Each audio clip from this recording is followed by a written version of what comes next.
Senate इजलास में बानी पीटीआई की सेहत और उनसे मुलाकात न कराने पर पीटीआई का शदीद एहतजाज।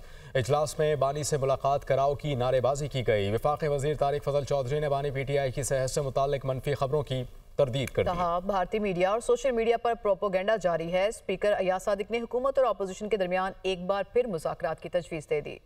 चेयरमैन सेनेट यूसुफ रजा गिलानी की ज़ेर सदारत सेनेट इजलास हुआ। सेनेटर अली जफर ने कहा कि जब तक वफाकी वजीर बानी पीटीआई से मुतालिक जवाब नहीं देंगे तो इजलास नहीं चलने देंगे, जिस पर चेयरमैन सेनेट ने कहा कि उन्होंने स्पीकर कौमी असम्बली से बात की है, उनसे मुलाकात करके मामले का हल निकालते हैं। इजलास के दौरान बानी पीटीआई से मुलाकात न कराने पर पार्टी अरकान ने एहतजाज रिकॉर्ड कराया। वफाकी वजीर पार्लिमानी उमूर तारिक फजल चौधरी ने कहा कि सोशल मीडिया पर चलने वाली खबरें झूठ पर मबनी हैं। ये सब खबरें भारतीय मीडिया ने फैलाई हैं। बानी पीटीआई बिल्कुल तंदुरुस्त और ठीक है। कार्रवाई के दौरान कोरम पूरा न होने पर इजलास पे निस्फ घंटे का वक्फा किया गया। सेनेट में इनकम टैक्स तरमीमी बिल 2025 की नकल पेश की गई और बिल को मुतल्लिका खजाना कमेटी के सुपुर्द कर दिया गया। निजकारी कमीशन तरमीमी बिल 2025 भी मुतल्लिका कायमा कमेटी के सुपुर्द कर दिया गया, जबकि सहाफियों और मीडिया वर्कर्स के तहफ़्फ़ुज़ का बिल मुश्तरका इजलास के सुपुर्द कर दिया गया। बाद अज़ां सेनेट इजलास पीर शाम 4 बजे तक मुलतवी कर दिया गया। कौमी असम्बली में अपोजिशन एहतजाज देखते हुए स्पीकर ने सेनेट और कौमी असम्बली की अपोजिशन क़यादत को मुलाकात के लिए बुला लिया। हुकूमत और अपोजिशन के दरमियान एक बार फिर मुज़ाकरात की तजवीज़ दे दी। अपोजिशन अरकान ने बानी चेयरमैन से मुलाकात का मुतालबा किया, जिस पर स्पीकर ने हुकूमत और अपोजिशन के दरमियान मुलाकात के हवाले से किरदार अदा करने की यकीन दहानी कराई। कोरम पूरा न होने पर डिप्टी स्पीकर को इजलास पीर की शाम 5 बजे तक मुलतवी करना पड़ा।